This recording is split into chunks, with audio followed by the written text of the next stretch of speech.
Hey guys, welcome. If you're new to the channel, my name's Thad, and behind us is our rolling home. We're on the road full-time a couple years now, and with full-time RV living comes maintenance and repairs, and today is all about looking into our onboard generator. For some reason, after 2 years of perfect service, we've maintained it, done the normal maintenance on it, but after 2 years, all of a sudden it won't start. It's not a fuel filter, so we're gonna dive in and see what we learn and share it with you, hopefully in a helpful video here.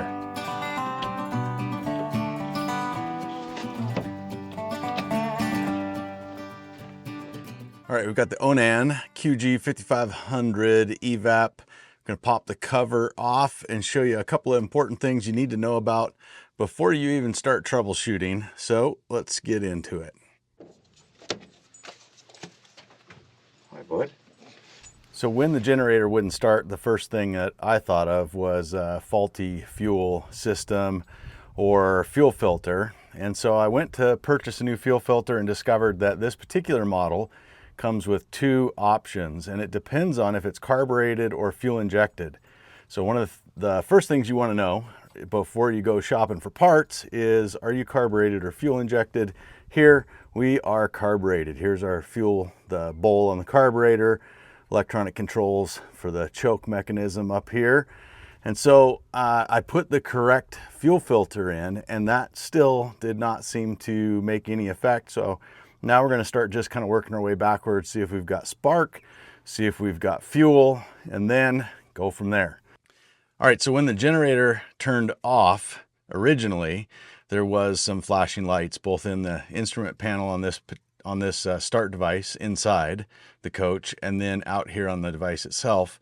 So you can look these up, and there's lots of videos out there that show you how to determine how many numbers are indicated, and then you can research on the internet what the number is. So if it's a 23 or a 33 or whatever the number is, you can see what the code is. Unfortunately, the code that we're getting is reported on the internet as basically a stopped running for some unknown reason, which is entirely unhelpful.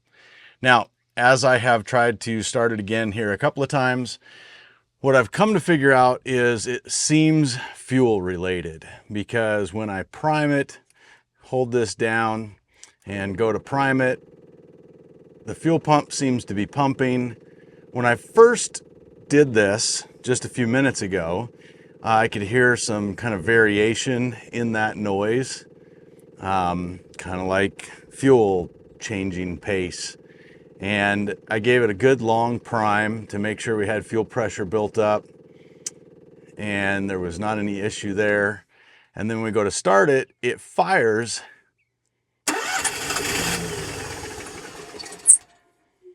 but doesn't act like it wants to stay running. Kind of giving the indication that it immediately runs out of fuel.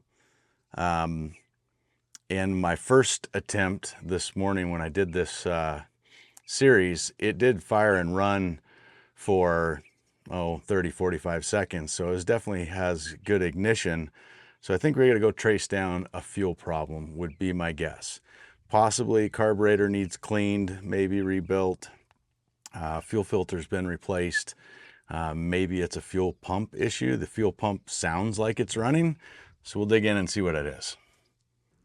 Okay, so just taking the air box off to gain access to the carburetor and fuel lines. When you take the air box off, you've got the two main screws or bolts in the middle, and then two nuts on the face of the carburetor. And when you take it off, be careful to keep an eye out for that gasket that's in behind there, and it's going to want to fall off, so don't lose that. Let it get all dirty and messed up.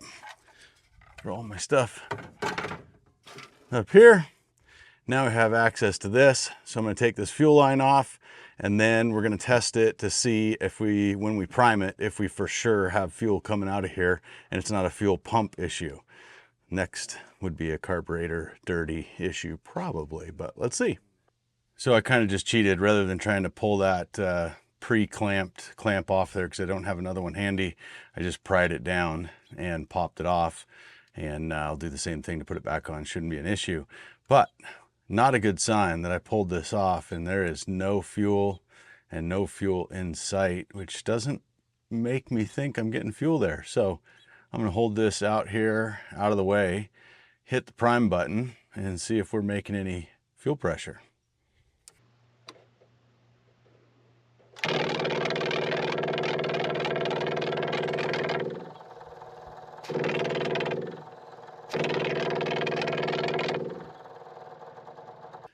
Well, I think I found my problem. Now I just got to backtrack and see what it is. Kind of acts like it's cavitating, like it's got air in the line. Okay, laying down underneath the RV here. Underneath, you can see obviously where we are in relation to things. Here's your hitch out there, directly underneath the generator. In this particular model, here's your fuel pump, here's your fuel filter, which apparently there are two different filters. Remember that. If you're fuel injected, this filter's different. So make sure you buy the correct filter to go with your application. I've already pulled the clamp loose and back off of here. And I pulled this hose off and I have no gas to here at all. And I was expecting I would have some gas leaking out of here, and just went and added another 5 gallons to the tank just to make double sure that we've got plenty of gas in the tank. I'm going to pull this off again and just see if we've got any pressure from the tank working its way this way, and then just keep troubleshooting.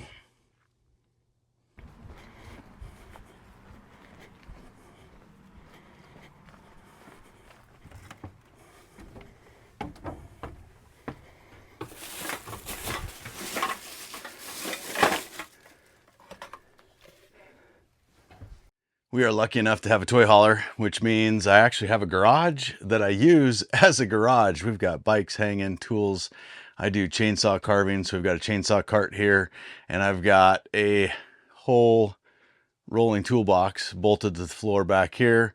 So most of the time I have the tools I need, including this cool little blower. So I'm gonna kind of go see if I can use this to make a little pressure in the tank, force some air out of that line, see if that, cross our fingers, see if that's the easy solution. All right, I'm actually crawling underneath the fuel inlet reservoir here. I want to show you something real quick. I've got an idea on how to stop the air from escaping so I can actually build pressure. Check this out. All right, so this side is allows air to escape back out.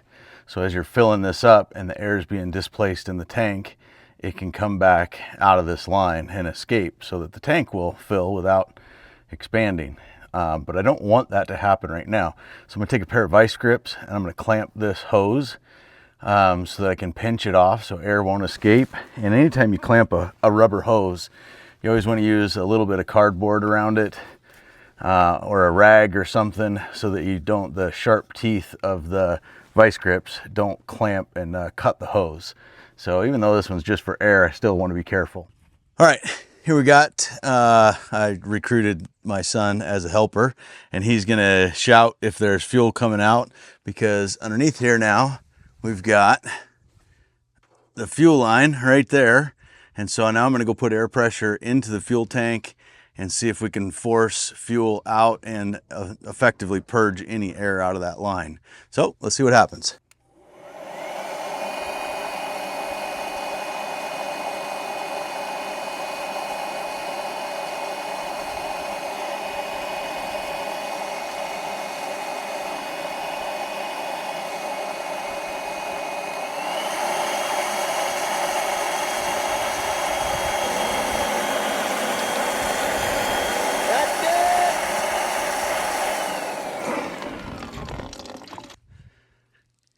It almost got on your microphone. Thankfully, I got my screwdriver in here. Sweet. All right, we got lots of fuel flowing now. That's a good sign. I think that might have been our problem.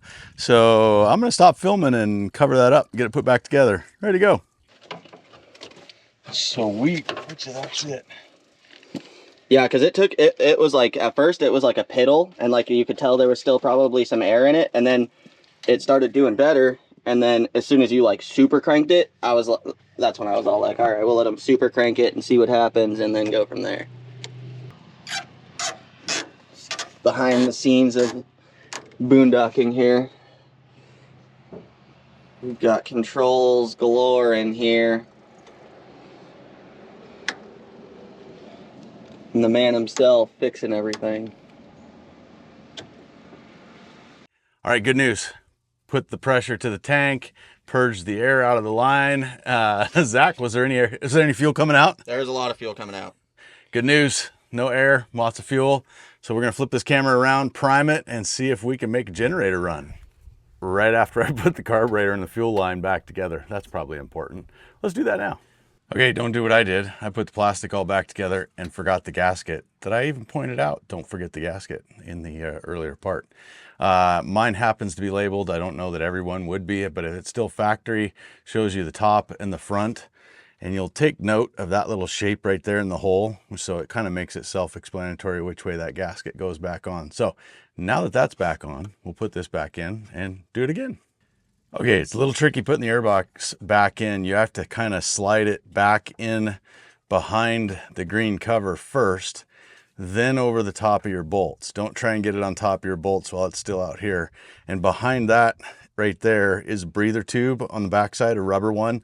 You need to make sure that breather tube gets over the back of the airbox, and then down here that this slots down into the fresh air intake.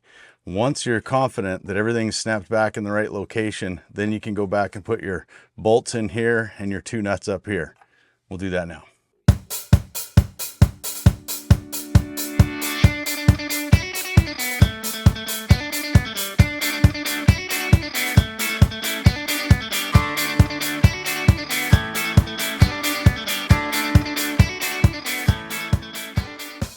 Okay, everything back together, fuel line, check. Altitude at the same setting it was previously. This little knob is to adjust for altitude. So I put it back where it was at the beginning. And air filter, everything's back on. So here we go, moment of truth.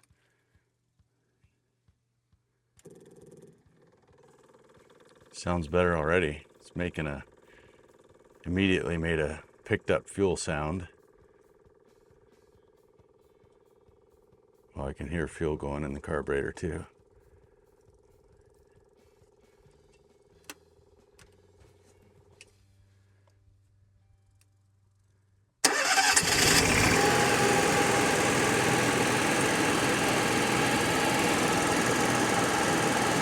All right, victory. I love it when something's actually easy. So it turns out, I think what happened is I probably ran out of fuel, didn't realize I was totally out of fuel, or had it on level and got a little bit of air in the line. And then the thing just cavitated and wouldn't grab suction because it had air in the line. So even though I went and replaced the fuel filter, I still did not solve the air in the line problem. So this little repair today, pushing air through the fuel tank, out the line, purged that air and got us back in business. I love that because that was easy, and other than some time, it was basically free. And free is my favorite price when it comes to repairs. Hope you found this helpful. Maybe it gets you out of a pinch in a situation you're in with your generator. Even if it's not the exact same model, it could be the same problem that you run into. So hope it's helpful. If you like this, be sure to check out some of the other videos we made, like this great tutorial about how to pump poo out of your RV so that you can empty your black tanks even when you don't want to move your RV. It's going to pop up somewhere over here, here. You know the drill.